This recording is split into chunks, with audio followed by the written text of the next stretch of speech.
on, guys? So I'm here with a very, very special guest, a new friend of mine that I became incredibly impressed with his YouTube content, and it got me very hungry for what he has written down in his books. That we're going to be talking about a lot of content in this book, which is one of many in a series, but this one in particular, extraordinarily important revelations about several levels of how our language has been perverted from mistranslations in the Old Norse, and some very interesting secrets about what's going on in the sky. So this is Scott Carlson.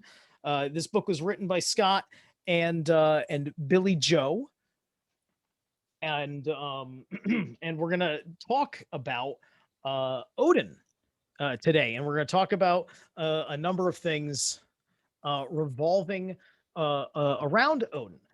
But Scott, please introduce yourself, and then I want to invite you to start opening up on the core basis of etymology that you want people to understand. Well, my name is Scott Carlson. The co-author on the book and the other books is my wife, Billy Joe. And the core essence or etymology of what we are trying to convey to people is that a lot of what has been done to our lore has been changed by the religious cults of Abraham to make it more acceptable to them. And so what we have is an Abrahamic paganism, not an ancient paganism. And our ancient pagan ancestors married the cosmic movements to northern nature that they dealt with on a daily basis to teach us strength and valiancy, family, folk, and frith. And a lot of that has been lost, almost creating just another religion. And when we wrote these books, my wife and I both believe 100% in reincarnation. We are coming back via folkish lines. And these books are written to us. And if other people can gain insight, wisdom, knowledge, growth from them, then that makes me happy. But they are, to the core, written so that when we come back, we have this information. We're not starting all over again at square one.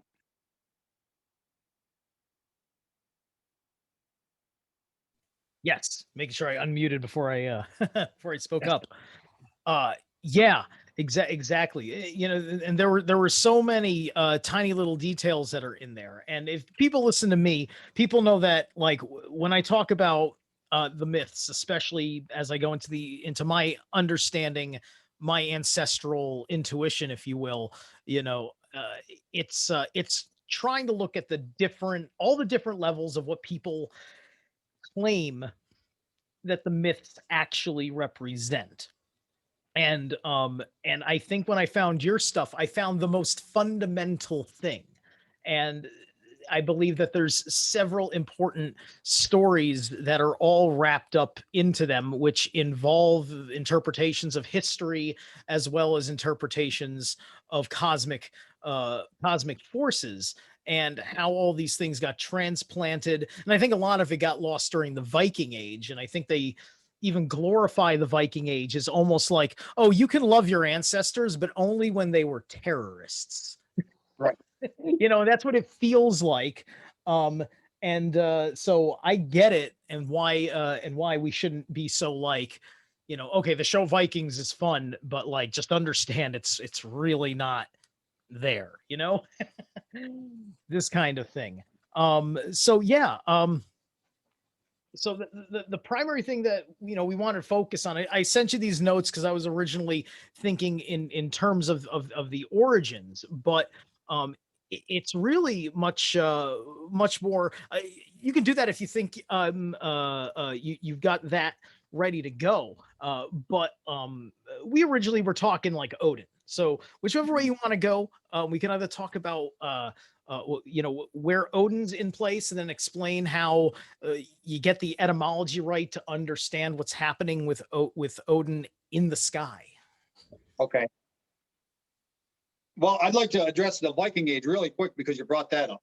And I think what gets lost a lot is because we live in a predominantly patriarchal society, is that our pagan ancestors were matriarchal people. It was, everything was centered around the creation of the goddess, and everything was with the feminine. It was, you have pregnancy around belly, around earth, everything, life flows from the goddess, life flows from earth. The Vikings, while they're painted in the Victor's Right history as a dark and evil people, pirates of the sea and so what have you, they were the last vestige that fought against this dark Abrahamic religions that were moving like a plague across our European soils. They were the last vestiges that fought against that before everything turned over to what they brought in. And when you read the Bible, if you read the Bible, you notice that the feminine is continually attacked. Even in our lore, Mother Goddess Freya and Maiden Goddess Freya are said to be whores. You know, so it's everything attacks the feminine, and the Vikings were the last vestige that was fighting against that, and they're painted as evil. But our paganism goes back tens of thousands of years before the Viking Age, and to focus on that one little segment of history it's important, but I think it's also a mistake. Indeed, indeed. And it is very interesting because it makes you almost wonder if part of that was calling certain goddesses Jotun as part of that deception, because like it's very common to venerate hell, right? But you know, like a lot of people aren't running around and venerating like Surt, you know, and Exactly. Yeah. and I've never venerated Surt, but I have made sacrificial offerings of my rage to get it out of me to Surt as just a destroyer of something that I needed to place energetically into a safe place before it Mhm. turned and consumed me. Which is, but I didn't treat it as some sort of god. Mhm. Well, and the etymology of the name Surt is it means soot, and so this is again the dark forces that are giants. And Yeah.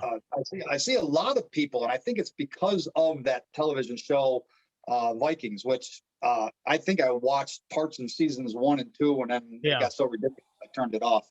But a lot of people's mindset of history about our pagan ancestors are coming from that show. And so I see people today, they venerate Loki because of Floki in that television show. But Loki was a giant. He was a trickster. He was the cause of many of problems to our gods and goddesses, and that through deception and things like this. He was androgynous. I should say the giants are not venerated. The gods and goddesses are venerated. Our ancestors are venerated. Our ancestral bear is venerated. But as far as giants being in a place of veneration, I don't see that anywhere in our lore. They were dark, deceptive forces. So what would you say that?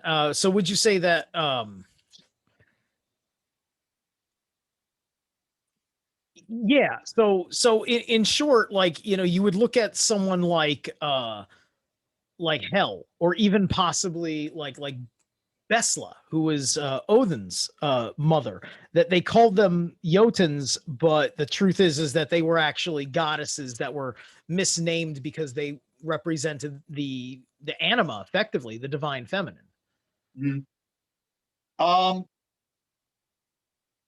I don't take Odin's mother as a literal being. When we started really looking into the Old Norse and retranslating it and applying northern cosmic movements with northern nature. There's this old saying that says, "Fool me once, shame on you. Fool me twice, shame on me." And I didn't want to be duped again, like duped by Christianity. So we really started to pick things apart. And the Odin is said to be the All Father. And to say then that he has a literal mother and a literal father, just like saying Frey and Freya are actual literal brothers and sisters instead of what their names represent. Bestla is Odin's mother, okay? And Bur is his father. Well, what we have there is we have a boar and a beast. So we have two elements that are not literally Odin's father, but they're elements of who the spirit of Odin is.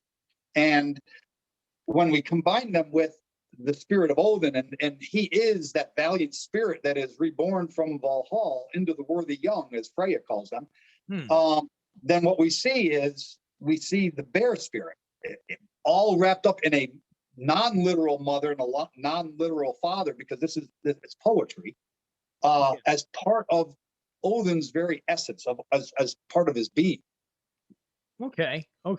So, and to have that kind of relationship of kind of a feminine-esque word, masculine-esque word is doing very differently than what is spoken of Loki, who is gender fluid in that way, where is capable of being father and mother. But this is separating the father mother within Odin and then applying it to Odin understood as male. Is that making sense, or did I miss something? I've been doing a lot of this lately. I've been reading Carl Jung, the archetypes, the anima and the animus. So my mindset is in this place because it's working out gender energies in my head, and we don't have to talk about that if I'm wrong.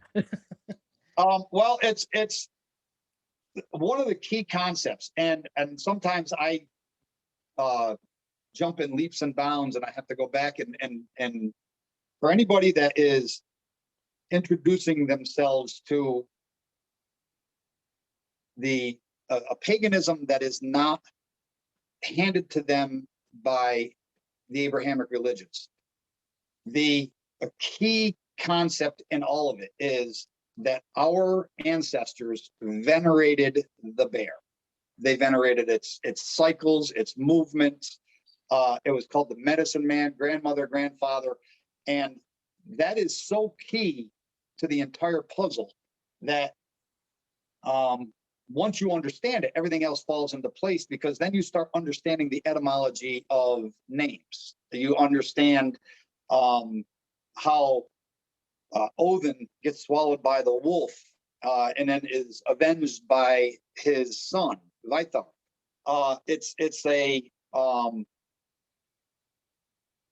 Well, I think one of the books that I read, I don't know if I have it on my bookshelf, yes, read it, that really helped tie this together. And if you don't mind me, I'll show the book. Yeah, no, this is please, this is your time to shine. One of the books I got, it's called The Bear: History of a Fallen King by Michael Pastoreau. And it was translated to English, and it puts so much information in there about different the Chauvet caves in France. He really helps tie pieces together from things that we across the big pond may not know or be exposed to over in the old world, that all of a sudden there it is, and it's really connecting dots. And so we took that in our books and said, well, with the Old Norse, understanding that the bear is so key, and we hopefully laid it out on pages. I made some of the Exposing Abraham videos to show the cosmic movement, show Mimir's well, show how and why Loki is considered androgynous or gender fluid, and how that all plays together. A big misconception is that Loki and Odin are brothers. And that's because it said they mixed blood. And a lot of people take this as, well, they became blood brothers. Okay. Whereas when you read in the Old Norse, it's not that they mixed blood. It was during a time of mixing. And that was when Kvasir's blood was being mixed. And Loki said to Odin, I know what happened then. And so it wasn't that they became blood brothers. It's that Loki was telling Odin that he knew what happened during this time of the mixing of Kvasir's blood. And that mistranslation then puts somehow Odin and Loki as blood brothers, but also Thor and Loki as brothers, which makes absolutely zero sense. Right. Well, I just always said like they're, Uncle Loki was always in my head, which that's fine. I've gone on an adventure or two with an uncle. Yep.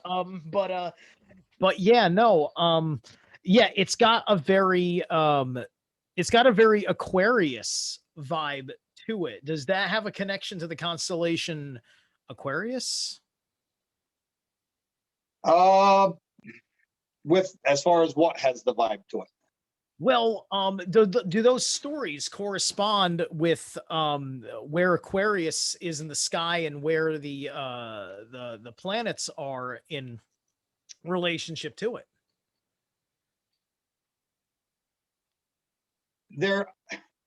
I don't really know how to approach this, because there are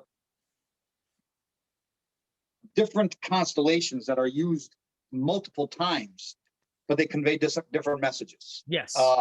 And so it's for me to say, well, it's the water bearer is the with the meaning of Kvasir's blood. When we look at what's in Kvasir's blood, as far as the berries and the spit and the fermentation process with honey and things, this is all things that our bear in nature would have been eating. And so now they combine these, and now this is a giver of wisdom. Is the wisest person that is known is Kvasir. And when you look at the name Kvasir, it comes from that Old Norse word, means to quoth, to say. And so there is so much that is intrinsically tied to the bear, not only the bear in nature, but also the cosmic bear and its movements. Yes. Yeah. Did that answer your question? I hope. Yeah, I hope so. It did. It made me think about, like, our ancestors must have had some sort of bear blutz from time to time, where they would sacrifice a bear and make mead and literally and it would be like it would be their version of a transubstantiation to drink the bear mead and gain the wisdom that was upon that spirit. Mm-hmm. And there is a lot of that belief that the animal that you take, and it was much more of an honor system toward whether you're out hunting deer or bear or whatever, that the life you took is now becoming a part of you, and you take on qualities. The salmon for its wisdom, the bear for the medicinal purposes and the strength and the valor. And so there was a lot of that. The bear was also seen to be giving its life so that its kin could survive. So when Abraham translated, or should I say manipulated this, they actually said that consuming the bear, what our ancestors had was, okay, you consume the bear and you're consuming ancestral bear, was sold back to future generations. I've talked about the third generation concept. Yes.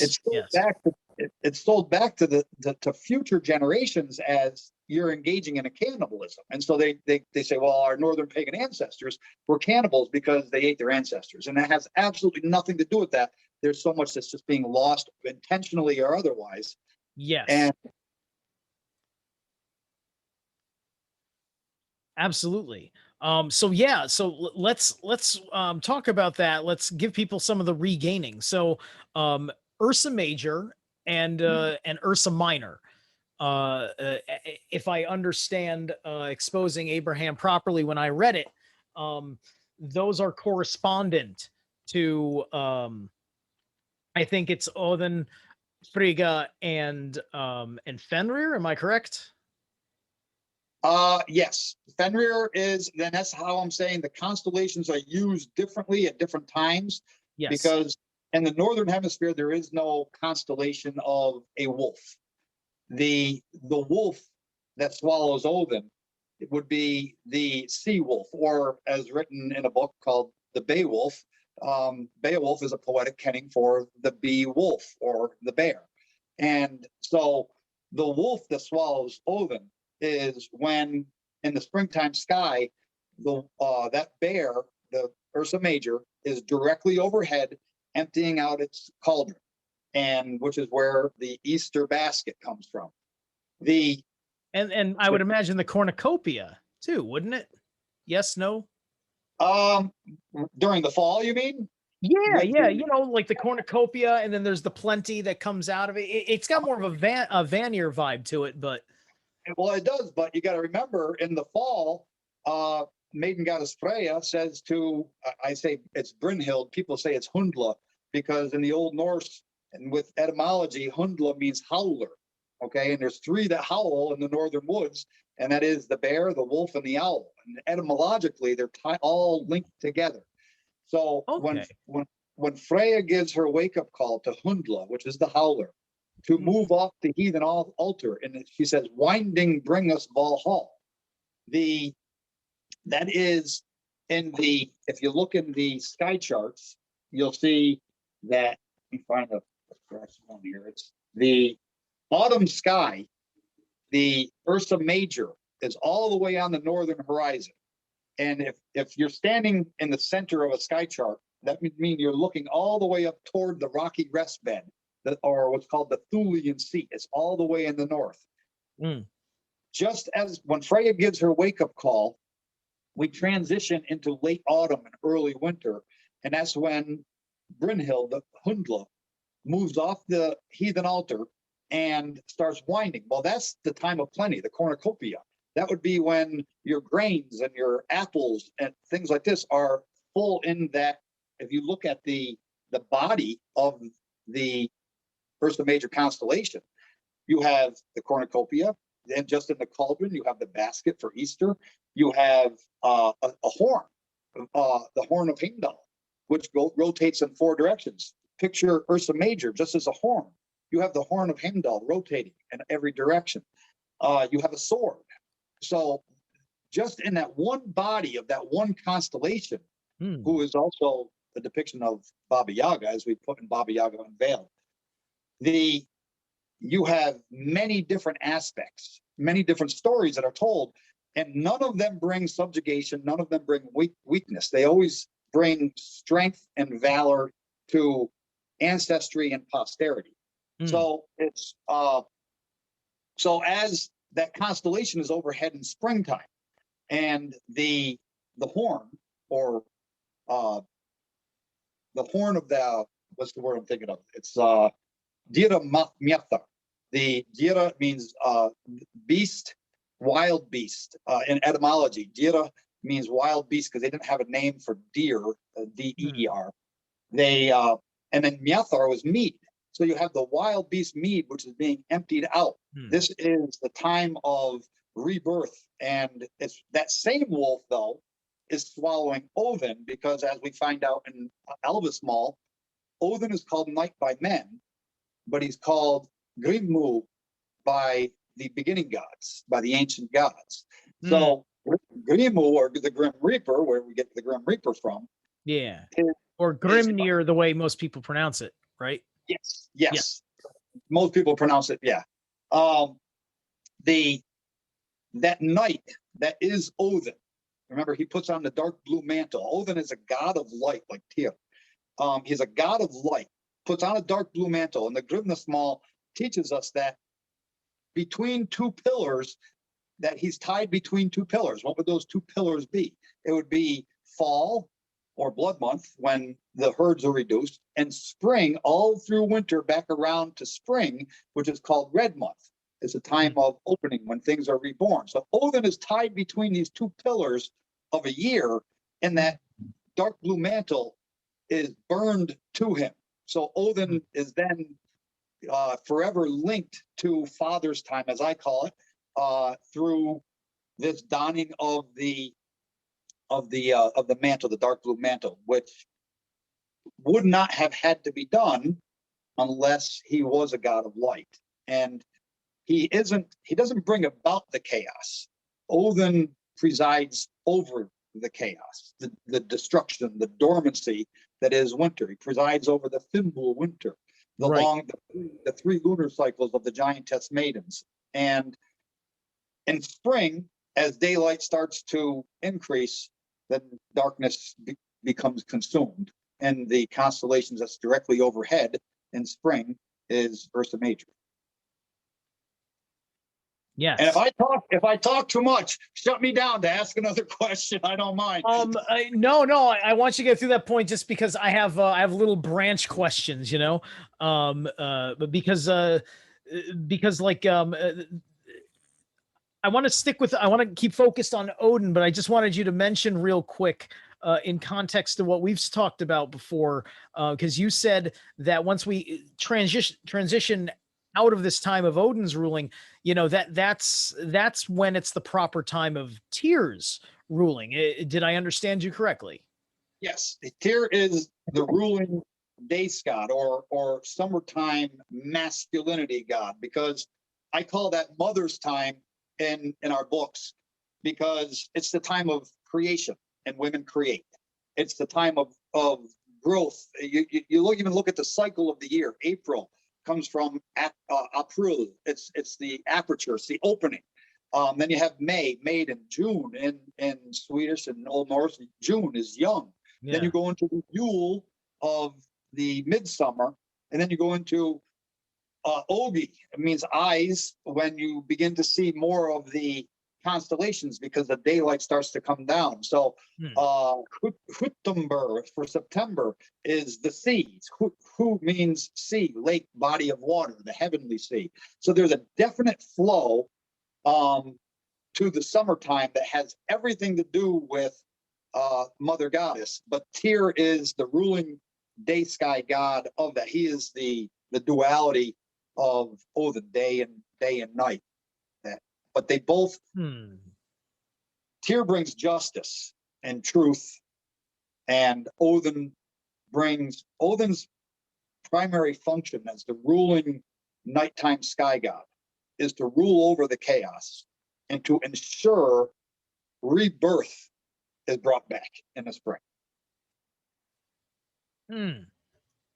Yeah, and I do find that interesting, especially like because the idea of ruling over the chaos, and I think about Fenrir in the sense, especially as a child of Loki, although I kind of consider him also kind of the werewolf, the lycanthropic form of Loki, as understood as what Tyr through was it Gleipnir, the leash of subtlety.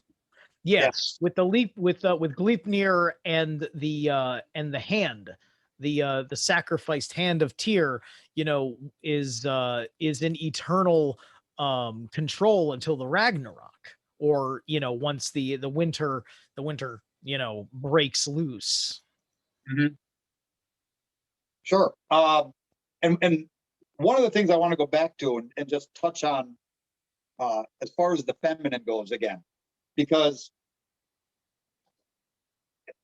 once you realize that the bear is a key element, the nature and the cosmic movements are all combined into this symbiotic relationship of a flow of things, that the stories are all taken from them and used to teach strength, honor, valiancy, family, folk, frith, kin. And it's a love for our people, a love for our folk, a love for what we had, and that strength of what we had. That Mother Goddess Freya, she's called the Valkyrie, which that's a modern word. It's an 1800s word, mid 1800s, I believe, is when it was invented. But it comes from the Old Norse, Valchiosa. And that means the Val, people say, well, that Val means slain or battle slain. Right. Well, the problem with that is Sigurd is one of the folk heroes of our lore, and Sigurd died in bed. So what you're saying then, not you personally, obviously, Right. is Yeah. Sigurd doesn't make it to Valhalla because he didn't die in battle. Ragnar doesn't make it to Valhalla because he died in a pit of snakes, not in battle. So their dots don't connect. The VAL of Valkyrie, which is a corruption of Valchiosa, means valiant. And the Chiosa means chooser or choice. So what you have then is Sigurd was a valiant choice.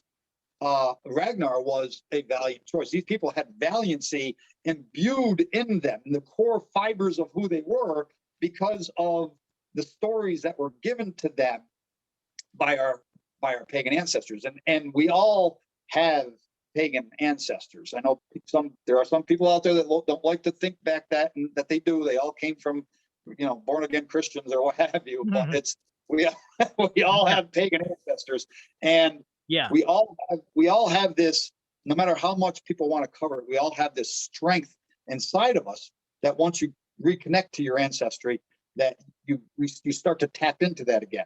Now, what was done to Freya, though, is, if you remember, Odin was cast out, okay, during, was it right after the Aesir-Vanir War? Odin was cast out. And then the mistranslation is that Freya then ended up with Vili and Ve, Odin's brothers, as her bedmates. Okay, and so this is one of the ways they paint Mother Goddess Freya to be a whore.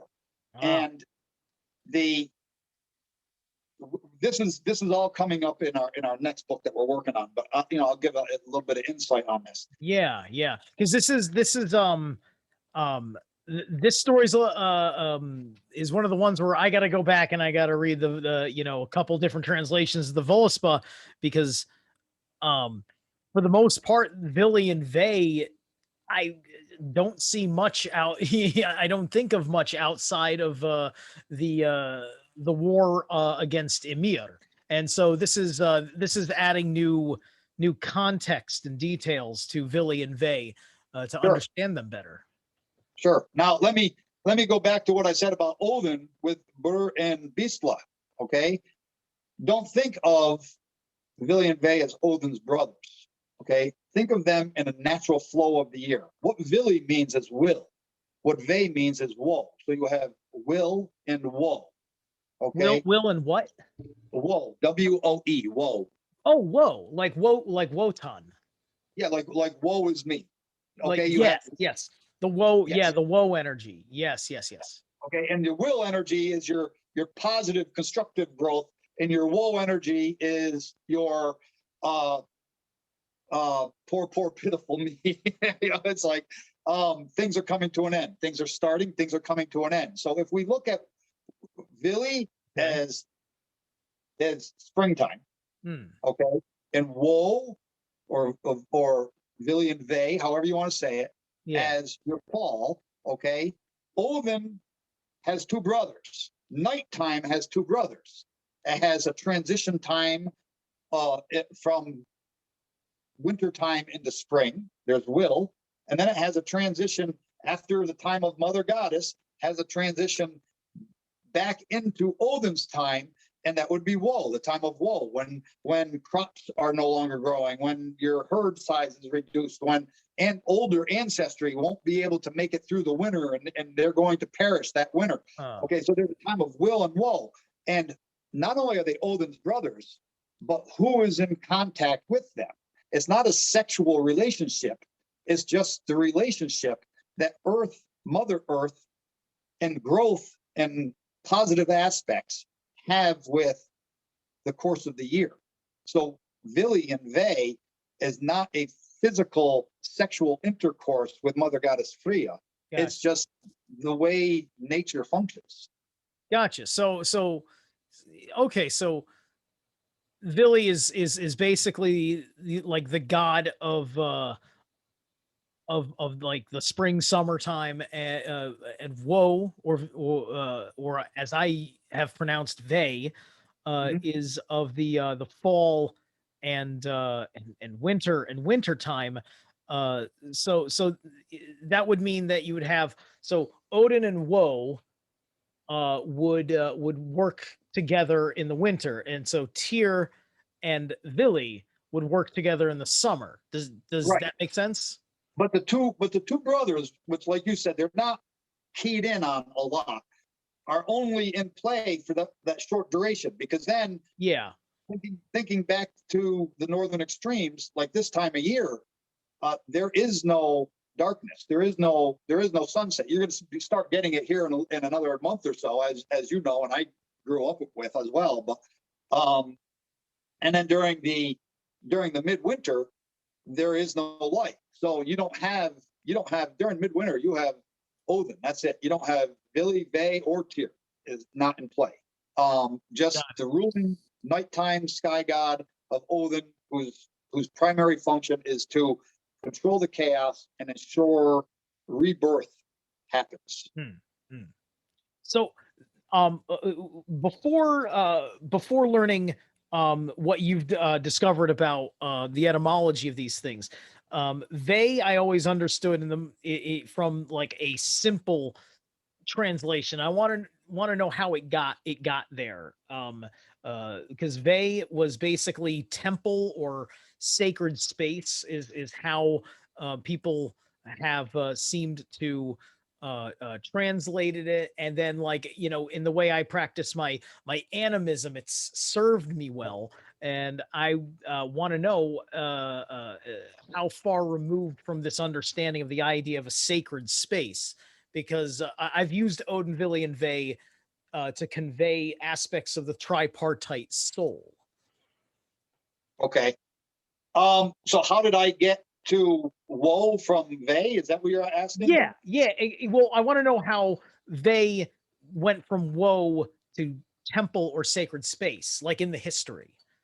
Like why do we think it means sacred space or temple, or why have the sources I've been using believe that? Are they far too wrong? Well, I'm going to try to I'll try to speculate because I haven't Fair enough. done any direct research into that. The Okay. the time of Samhain, or as it said in Old Norse, is Samhain, is it's a sacred time because it's well, they say it's a thinning of the veil. It's Yes. the time when stories about ancestry is being told, because everything at that point in the year, as far as the natural year, everything is about pregnancy and rebirth. Following the cycles of the bear in nature, it mates during June, July-ish, sometimes as late as August. And then, so the bear is pregnant in nature. Women folk following the cycles of the bear are pregnant in nature. And the very earth itself is pregnant with things that are the apples and that are growing wild, and trees that have dropped their acorns and things like this. So these things get dormant. They're eaten by the wild animals. They're carried to different parts of the forest. They get defecated, sit there in a pile of manure, and wait for the spring thaw, when everything is then going to give that rebirth into a new sprout. So everything is pregnant, and the Old Norse Samhain, which in Scottish has two N's on it, and it means November. And in Old Norse, it's Samhain. It's the accented A. It's S accented A-I-N-N, and it means a sowing of seeds. So Samhain and Samhain, Oh. in this time frame when everything is pregnant and seeds are being sown. That is a time of storytelling. It's when the women folk are going to have dreams and divinations. They're going to start having premonitions about ancestors that are going to be reborn again into the young. And so this thinning of the veil is pretty much it's not what it's been given to us as. It's something it is a sacred space. It is a time where you're connecting to the souls of people you're going to be giving rebirth to. And that's another thing I need to say too, is we have a lot of ancestors and we don't have a lot of our folk having a lot of babies. So there's a lot of people that can be reborn. Well, yeah. And you know, and the irony is that there's a level of inspiration occurring right now as we're, you know, talking about the bear and all of this. You know, I've spoken about this. You know, he's a Christian, but I'm a huge fan of Owen Benjamin, who lovingly has taken the title of Big Bear, and he considers himself someone of Islamo-Christian values that is heathen adjacent. The man has a deep love for very based, as it's called, pagan people. A guy that I've talked to on YouTube called Benjamin Balderson.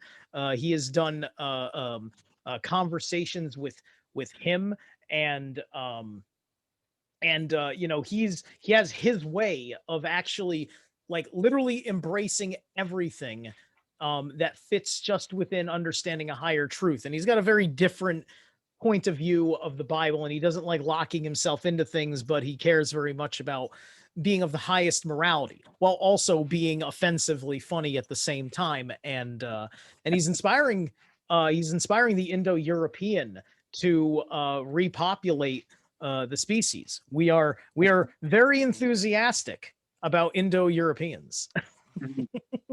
So like I count myself among them because my pagan insights are welcomed amongst the Christians, Muslims, and Jews that are there. It's Christians, Muslims, certain kinds of Jews, and as well as pagans and a few very moral occult leaning people that are just really into the esoteric of it all. So there are people that are going through this stuff, and the Christians consider it the Logos rising, but I'm more of a Jungian because I'm pagan, and so for me it's the Votanic consciousness rising. Now I haven't read a lot of Jung. I mean, little snippets here and there. But he does say something about there is a dark, something about darkness deep within the soul of man.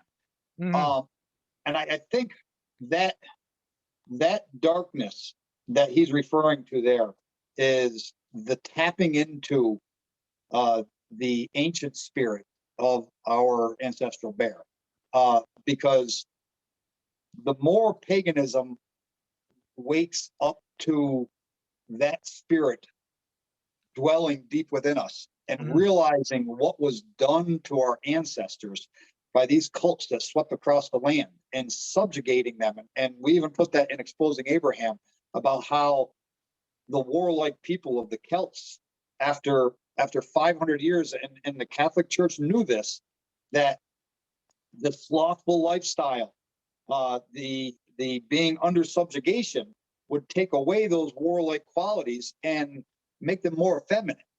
And paganism, as Northern paganism, our Norse, Germanic, Slavic, American Indian, it all has connections to nature. And it was all attacked in an effort to subjugate that bear spirit. And for the most part, they did a pretty good job of hiding it. And we've talked about this in Instagram messaging back and forth about Groundhog Day and the Yule Bug. Yeah, you have a video. You have a video on Groundhog Day. Yes, which I think I gathered most of the conversations after recalling that video. yeah, and Yeah. but I haven't made one on the Yule Buck. I just discussions like this brought it up that the Yule Buck is a very new invention as a goat, and before that it used to be a bear. And in Sweden, and well, many other countries of the old world, they would dress up as a bear. I think even Christianity tried to steal it and say it was the Shrovetide bear or something like this. But they would dress up as a bear with straw and things like this, and almost go door to door, not in a trick or treat fashion, but more of a healing aspect of things, because our bear was called the medicine man. And so this was still held on to until very recent times, but the Yule Buck replaced that. So now people think of the Yule Buck or Thor's goats, they call them, as part of the Yule Buck, where they've lost that connection to the antiquity of our bear. And Thor's goats. I want to keep things focused on the bear and Odin, but Thor's goats. That's I think you explained it in your Santa Claus deocculted video. I call it deocculted. You call it something else. I forget what. But that those goats are actually what is meant by Krampus, right? No, the Krampus is actually would probably be better as Loki, the traveling partner, because remember. Right. That's right. Yes, yeah, Loki. Yeah, That's one of the reasons why Loki popularly has the horns like that. Mm-hmm. Now the bear names, and this is why the names they don't get translated, they lose the meaning. Okay, Tan Nilster and Tan Grisner. The Tan Nilster means Tann, means tooth or teeth. Yes. And Nilster means gnasher. So you have a teeth gnasher, and Tan Grisner is like a grinding, grizzling his teeth. Yes. So right. You have a snarling. So you have two depictions of a bear growling, and cosmically, and we depicted it in our book. Did we depict Ursa Major with horns? I do believe we depicted Ursa Major with horns. Yeah, you do. It's got two of the stars above Ursa Major. Yes. Yeah, you can see it. You can see it on this one. If you look at number 10, that's the Big Dipper, aka Ursa Major. Sorry about the mic. And the horns are right there next to my finger. Mm-hmm. And we put in there. That's as clear as that's gonna get. Yeah, we even put in there how they tried to demonize the bear by using those marks to create the mark of the beast of Revelation in the Bible. But those horns, those are there's two cigar galaxies called M81 and M82, and they come straight off the forehead of Ursa Major. And so Ursa Major is the horned wild beast of the heavenly sea, or Fensolir, of Mother Goddess Freya. So there's a lot of this that plays in together, and like I said, I can jump way out ahead. I'm hoping that your viewers, if they get confused by any of it, they ask you questions, and we can do this again if you want to sometime. But absolutely, I want to be able to go through a few more things, in future interviews, and I totally want to keep things straight with your time, because I do have one lingering question that's an exposing Abraham question going on, but I want to make sure you get your full thought out on this. Okay. And also I just wanted you to mention, because also Valhalla is also part of Ursa Major. So when you finish your point on the prior thing, I'd love to also hear you talk about that for a second. Okay. So what was the first part of the question was then what? You said you wanted one final. Okay, so the first part of the question was the connection between Ursa Major and Valhalla, if I remember the book correctly. Okay. The connection between the two of them, and another good Norse or Northern paganism lore that really helps show this is the Kalevala. It's the Yes. Finno-Ugrian, and it's a really good read, and I enjoyed it. It's they talk about a wedding feast where the bear is brought in. They substitute out a reindeer, obviously for obvious reasons, for the bear, but they call it the king of the beast and stuff like this. But the connection between Ursa Major and Valhalla. If we go back to Freya's wake-up call, she says to Hundla, which I'm just going to digress for a moment here. The reason I called Hundla Brynhild earlier is because that is pregnant Brynhild, because Brynhild and Sigurd are in the Poetic Edda said to by Brynhild be together forever. Their spirits are Sigurður Saman. They're forever together. And so it is Brynhild that makes the 9-night hell ride. Not people say it's Hermod for the release of Baldur, that Hermod makes a 9-night hell ride. As a matter of fact, we put that all broken down with etymology in our choices and growth book. So that's all about when you say that, my mind immediately jumps to the Black Riders, to the Nazgul in Tolkien. Okay. What etymology shows and the Old Norse is that Hermod, obviously they didn't have the D, that's an American letter, is Hermoth. And what that means is the noble mother. Hair, like Hair your father is the Hair father is the noble father is Odin. Hair Mothi is the noble mother. So it's not Hermod making a ride, it's the noble mother. And the mother that is pregnant at the time would be, because what is given to Hermod to make that ride is the horse, what is it, a coat of mail and a helmet. And those were all gifts that were given to Brynhild. So it's when you start combining the different stories together, and then you have maiden goddess Freya give her wake-up call. Right. When the bear is all the way up on a northern horizon. So wait, am I missing? Is Hermoth on Sleipnir or on a different steed? On Sleipnir, on Odin's horse. Okay, just making sure that was still the same. Yeah. Right. Now that is how the lore is going to portray that, is that Hermod or Hermothi is on Sleipnir because the story is going to be passed on. When you look at it, it's the bear is Sleipnir.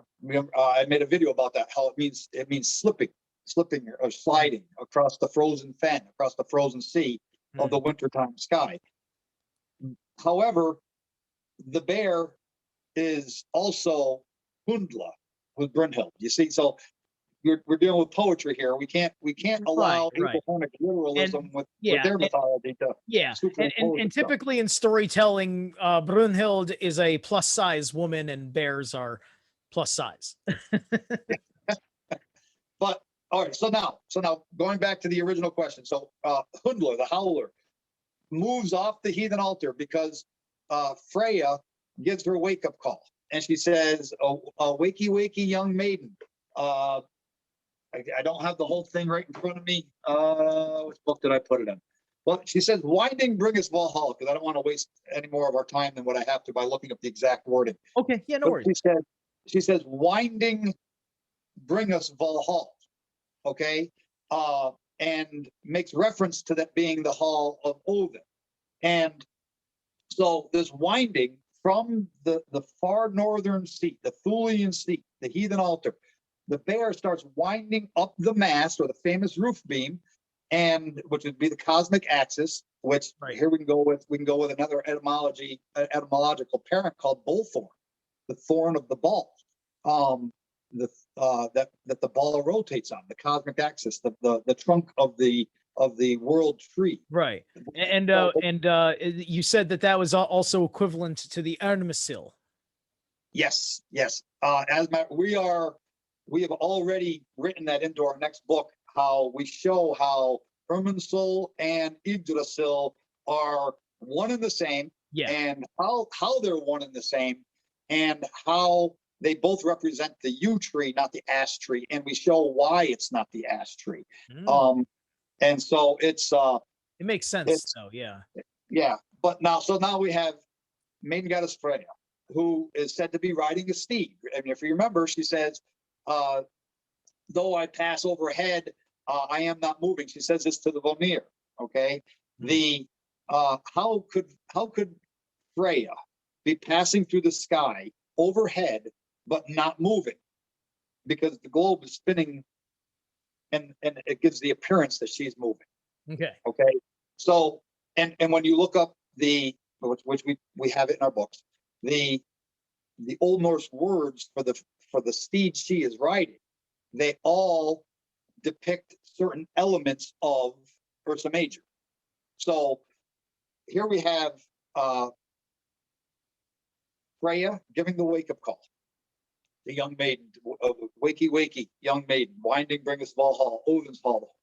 I think they call it Holy's hall, is what she says. And that bear winds up the mast. And that bear is depicting the spirit of Odin in Valhalla, the cauldron of the great bear, the basket that holds the eggs, that holds the symbols of rebirth. That basket is Valhalla. And we wrote a children's book too. We don't advertise a children's books for some reason. It's Northern Paganism, Heartfell and White Bear, a story of true love for children. And we go through and we put it in a children's form where we end up at the end of the story pointing to Ursa Major and rebirth. So the Valiant Hall, Valhalla, that doesn't mean Hall of the Slain. Because think about how many people are slain.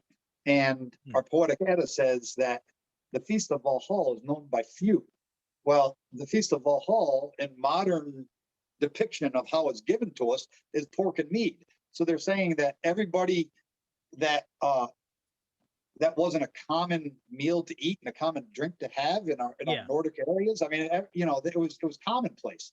So the meal was known by all. But so what is the flesh that's best? And this is the flesh of the warrior, the flesh of the valiant spirit. And so that rebirth, that emptying of that cauldron, that when you look at the springtime sky and you look at where Ursa Major is and how directly above you, the cauldron has the appearance of being dumped out. And that's even pointed out in the Kalevala, and how this rebirth takes place. It's did that answer the question? Yeah, perfectly. Excellent. Okay. And then the last one, and then we'll bring this chapter to a close for you. Is I was thinking back about when you were talking about the word of howl in our language and what all the things. The word of what? I'm sorry. Howl. Oh, okay, yes. Yeah, when you were talking about howl. This brought my mind to one of the things I've been doing when I've been deciphering the Hebrew in the Bible to look at how that stuff does get mixed into all manner of what I know as neurolinguistic programming, right? And so the word howl shows up as a proper name in the book of Isaiah in the original Hebrew text. This is the same scripture that the word gets Latinized despite it being written for us in English or any other common tongue as Lucifer, but but the word in Hebrew is pronounced howl. Is what my Hebrew translation source uh, tells me, and I've looked into it, and I think I've got that right. Do you know anything about that, and if that has a relationship to occulting the word howl from us? I would venture to say that you're probably going down a very good road on deciphering that. Mm. The when you read like how their Armageddon, which even their Armageddon is taken from our end of the season Ragnarok with the three giantess maidens, which I don't equate our Ragnarok to any type of Christian Armageddon. They're not one and the same, and Right. that is just a manipulation. Yes. But when you read in Revelation about the beast, there's it has the paws of a bear, the mouth of a lion, the tail of a I can't remember exactly what they are. I'd have to go back and look them up. Right. It's they pull in different elements, and our bear is in one of those elements. Now they also have a pard or a pardoose in there, which we've explained where that comes from. But I even had an idea along the same lines. You remember I think it was Melchizedek in the Old Testament was changed into a beast, and he was out in the field, and his nails grew, and his neck got shaggy with, I think it was like feathers and stuff like this. Well, if you think about a grizzly bear with its big shaggy mane and its long nails and things, I'm wondering if the beast that Melchizedek was turned into was actually another attack against our ancestral bear, because when you look at and we put this in Baba Yaga Unveiled, when you look at the attack of the two bear when was it Isaiah, they call them bald head, go thou bald head, and he called forth two bear, and they killed 42 children. Yeah. Okay. Okay. Right. And that makes me think also, because you brought up Book of Revelations.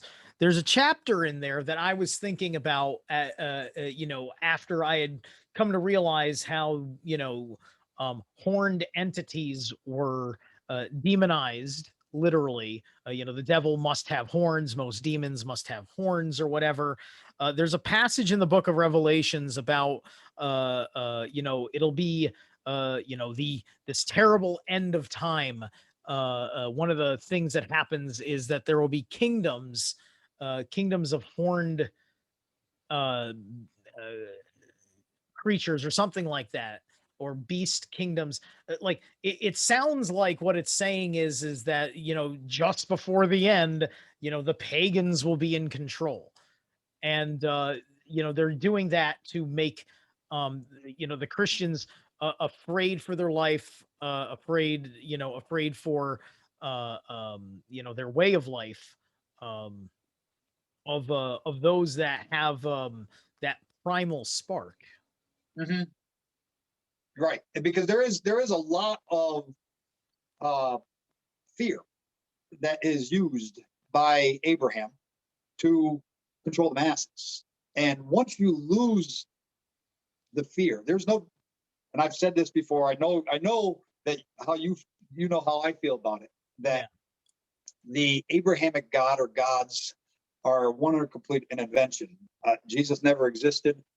He's not the savior of anything because he never existed. The God of the Bible is a creation to control. They're all creations to control. The same thing with Muhammad. They're creations to control people. And once you lose that fear that you're going to be eternally punished, and that was the reason you were created, because their God supposedly knows beginning and end. Yeah. then you were created to be punished. Yeah. Then once you lose that fear, you can actually have more respect for what your ancestors actually believed in, because they didn't have that fear either, because those three cults weren't invented yet. Yeah. Yeah. And Yeah, so, exactly. And every pagan culture has some manner of the three fates, and them saying that Jehovah is, it knows past, present, and future is just trying to bastardize the pagan trilogy of the Norns as we understand them, and mhm, that's what I've come to ascertain um about all that stuff. And these are, yeah, these are all the little things that are that are going on.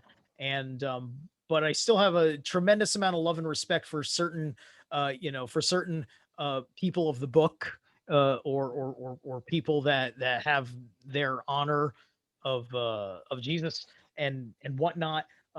Just because of things that I mentioned before, that were inspiring to me from like the Owen Benjamin camp and things like that.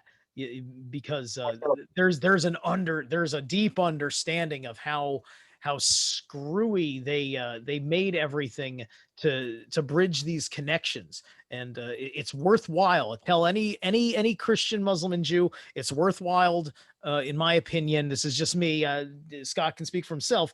But the just to take a peek at what the Gnostics have to say about the cosmology and about Yahweh and the Adam and Eve story in particular, and reconcile what you think you're hearing and how much those ideas can possibly hold weight in truly answering questions. And do you feel like you're betraying God if it begins to sway you? Which is certainly not my intention, to destroy your relationship with the highest source. no. And I'm glad you brought up the Gnostics, because that Yah, or Yahweh as he's known in the Bible, is called Yaldabaoth to the Gnostics. And they view him, and they called themselves, they were Christians. A lot of times, or Christians, they called themselves with an E instead of an I too, which means good people. And they, right in their Nag Hammadi library, their works, they say that this Yaldabaoth, or Yahweh, Yao, is ignorant darkness, and he was created by the Sophia, which is, I take the Sophia as, well, it means wisdom, but it's I think of like a form of Mother Goddess, Yeah. and created, but so the God of the Bible, who is Yaldabaoth, was created by a mistake that Mhm. they then believe to be ignorant darkness, who is surrounded himself by chaos because he is chaos. Yeah. And and the and to go to your point as well, I know a lot of good, strong Christians, and I'm not talking about strong in their faith. I mean, some of them are very zealous Yeah. believers, but the I don't have a hatred for them as human beings, as a Right. spirit, as a soul. I do have a hatred for what was historically Right. done to our ancestors by the religion that is called Judaism, Christianity, and Islam. Yeah. And Yeah. There are men that have maintained their honor, their integrity, because they take doing the right thing with people that are not of their faith seriously. Mhm. Yeah. Right.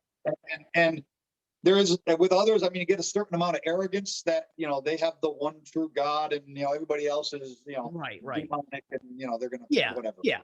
Which the amalgamation of things that are given to the one true God is what causes that, because it's not just monotheism, it's basically atonism, in that respect. Like Aton from Egypt, Aton created everything, you know? Right. Right. But even in the Bible, the Hebrew word through all of Genesis is Elohim, which is a Yes. plural word, Mhm. masculine or feminine. So, Mhm. and theos in the New Testament, when they use theos, the same thing. The Greek word theos Mm. is a plural word, masculine or feminine. Right, So it, right. uh, Yeah, what it, it might as well say, like, you could retranslate where it doesn't say Yahweh or Jehovah. You could straight up translate it to say, and the pantheon of gods, yes, and correct. then complete the sentence. And you can actually decode a few things that help with paganism if you're smart enough to know what is not the same. Yes, correct. Right. And Yeah. even you decoding the creation story. Okay. There's 6 days of creation and a day of rest, according to their mythos. Mhm. Okay. Now apply that to nature. Okay. You have from the time of uh, the first April of things coming into bloom, using moon cycles. It's harder. I mean, our ancestors used moon cycles or lunar cycles a lot instead of like the strict calendar months we have now. But you have April, May, June, July, August, September, and then you go into a time of rest. Okay, so depending on when the lunar cycle started, March, well, that gives you 5 days of creation, of growth, of Mother Goddess's time, and then you go into a day of rest before, and that you have your harvest. You have when things are not growing anymore, but they're not dying yet in nature either in the north. When you start getting your hard freezes in, and you have a change of foliage, a change of Yeah. scenery, but things are not completely dormant into Yeah. that time of Odin's time. So even their creation story is just a plagiarism of northern nature and the flow of things that our ancestors used to follow. But when it's put into their Old Testament texts, it's it's in an attempt to put their invented God up on a shelf while they demonize, to use that word, all other belief systems. Yeah. Yeah. While also simultaneously integrating it into their aesthetics, because you can run around and look at and look at what decorates the Vatican and many churches, and you start picking apart occult symbolism that then um the Protestant movement, with their issues with Catholicism as being like wrong, pointed all that stuff to start calling them, demon worshippers, which just helps serve, a very, very different idea. One of my colleagues considers uh, most of the Protestant movement as effectively like second temple rabbinical Jews, is Okay. really like how he sees their faith structurally. And I don't want to wrap too much down this rabbit hole on this segment, but just I have to say those things with the flow of consciousness because it's great. Um, so uh, have you said everything that you wanted to say on all this stuff? Because I'm satisfied with this here on my end, and I just want you to be able to finish any of your thoughts. Sure. Well, I would agree with what the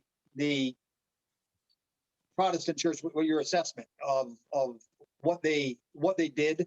The In early times, when forced conversion of our ancestors was first taking place, the the church leaders and the newly selected world leaders didn't care that if you had a Bible to read. Uh, Many times, and I've got some of the old writings that I've downloaded from the church, from archives in the archives site with the government, United States government, that they're out of copyright, and it's a lot of places didn't even have their texts translated into their own home language for hundreds upon hundreds of years. So all they knew, and they admit this in their writings, is they'd have one priest or preacher or whatever come through And then a month later, they'd have somebody else come through, teach them something totally different. So they didn't know what to believe because they didn't even have the text in their own language to read it for themselves anyways. So this was not a religion that was brought in so that people could study it and consume it. And it was a religion that was brought in to subjugate and control. And what the Protestants did is when they started putting it out into more and more people's hands, they actually started turning more and more people off to what was in it because people realized there's no way anybody can do what was written on those pages. And so that's where purgatory was invented.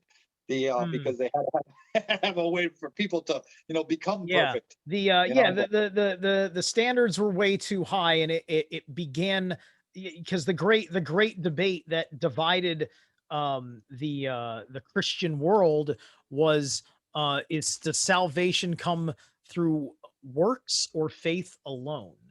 Right. And that's kind of what it boiled down to, and that's what fractured the church into the Lutheran movement and various other independent national religions from people that were not going to go back to paganism, but still wanted to religious structure go with an aspect of it that they thought, and then the bureaucrats that were still loyal to the church said to themselves, "Okay, how do we trick these people into thinking we're different?" Mm-hmm. Right. Yeah. Yeah. And so that's how all this sophistication came to pass. So brilliant. Thank you so much, Scott. I want you to plug. This is the book, the only book I have thus far. But I'm getting another one shortly after this interview is over. This is Exposing Abraham. Northern Paganism is your published, like this is your independent publishing company name, right? Is that how that works? We don't have a company name. That is more of our the name that we've chosen to. We didn't want to just lock it into a Germanic or a Norse and eliminate Slavic. So right, or even the Celts. Celtic. So or Celtic or even American Indian, because I mean, there's a lot of things that you read like about the so-called dream catcher, which could be labeled as the life wheel. We made a video about that as well. Interesting. With the Sky Maiden and going around the turtle's back, which the turtle's back would be the northern hemisphere of the globe. There's so much. So and you know what? I wasn't going to say anything. I'm just going to mention it right now. When you talked about Odin between the red pillar and the blue pillar, the first place my mind went was Red Star and Blue Star Kachina, the Hopi. Oh, yeah. That's where my mind went with it. There's got to be some sort of sync there. Right. Now I'm going to go back to Vil and Ve for just a minute, because when we were talking about they, we say they because a lot of the Old Norse language before it was turned into what we have now was Latinized, and the AE combination of two letters that was taken from the Old Norse accented A, which a lot of times, most of the time, would carry the O sound to it. So when we, even with our gods, when we say the Aesir, okay, that's the AE, which is Latin, which comes from the accented A. So you have the os, would be, that's where it comes from. The normal, you're saying, talking about our gods. That's a step in the right direction, right? Okay, for anybody. Okay. Wow. That's brilliant. Because I'm trying to think in terms of that correlation to the ether, that spirit, that fifth element. I stand firmly on the foundation of the natural sciences. Yeah. Well, I think we've had a pretty good talk here. Yeah. Absolutely. And just plug like your YouTube channel, where people can buy the books, promo time. Okay. All right. We do have a YouTube channel. I have not been spending as much time as I used to on there. I started playing hockey again, and that's taken up some of my time. So I do get on there. I try to do short little videos, not as in depth as I once was with the exposing Abraham videos, which I really enjoyed doing those. But we have several books. We have the 2 children's books, which was Heartfell and White Bear, and the other one was the Conversion. So other than that, we have the Runes book, and we have Northern Paganism, which we just went over. We have Choices in Growth. Choices in Growth is in 2 different covers. It is the first one is Kissing Under Some Mistletoe, and there's a reason I use that cover. But then we did a black and white version afterwards, just because with COVID and everything going on, and people being out of work and things like this, we wanted to try to make things so they were more affordable. When you put color inside of a book, as an independent author, Amazon charges you a lot more to print. Print it. So, but this book, Choices in Growth, it shows what actually kills Balder, which is not mistletoe. I break down the year, the pagan year, and we go into Valhall, Valfather, Valkyrie, Valtiosa, all of it, and what the words of the Feast of Valhall actually mean. And put them, when we do this, when we break them down, we don't just tell you, well, this is how it is, and you got to take our word for it. We give you the Old Norse words, how they translate, and show them right on paper underneath the stanza that we broke down. We wrote two poem books that we couldn't print in each individual one book because they weren't long enough, so we combined them into one book and print them that way. And then we have Baba Yaga Unveiled. We took, I got this one, Sword of Glory. It says it's a poems book, and it is. My daughter contributed some poems to that. It starts off with poetry, but then we jump right over to the Poetic Edda, and we start showing that Sword of Glory that is, well, we talked about it a little bit earlier. It is the body of the constellation Ursa Major. It is the body of the bear. And we put sky charts in all of these books so that you can follow along. You don't have to know how the constellations are moving overhead. We give it to you right on the pages. Mm-hmm. And we took all of those except for the children's books and the Runes book, and we put them into one big black and white version. And we did that as a COVID thing too, to try to help people. So this one has the 2 poetry books, Baba Yaga Unveiled, Choices of Girls, Sword of Glory, and Exposing Abraham, all in the one book. You can buy them on Amazon, or look us up either on YouTube, Instagram, and I have a Facebook business page that is Northern Paganism, at Northern Paganism. And you can buy them if you buy them through Amazon, you can print or ebook. They're more costly because you got to pay for the shipping and the printing yourselves. If you buy them directly through us, then we give it to you at one flat rate, and shipping is included, and it's by far a lot cheaper. All right. Brilliant. Thank you so much. So that's all everywhere. I'm going to have the links set in the description below. I'm going to have Scott send me an email, have you send me an email with all the links in it, so I can easily just copy paste it in one swoop. The links for my social media and everything else is down in the description below as well. And so you can look and pick and choose all sorts of avenues to go down and learn. And I encourage everybody, especially those taking their Northern pagan ancestry seriously, to take a peek.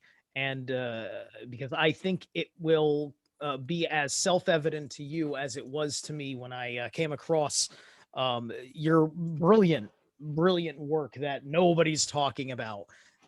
So thank you so much, and I hope you can grow, expand, and teach more people all of this light. Oh, thank you. And, you know, at the end of my videos, I always say something in Swedish, which translates to, until next time, good health. And it's tills nästa gång, good health. Tills nästa gång. Good health.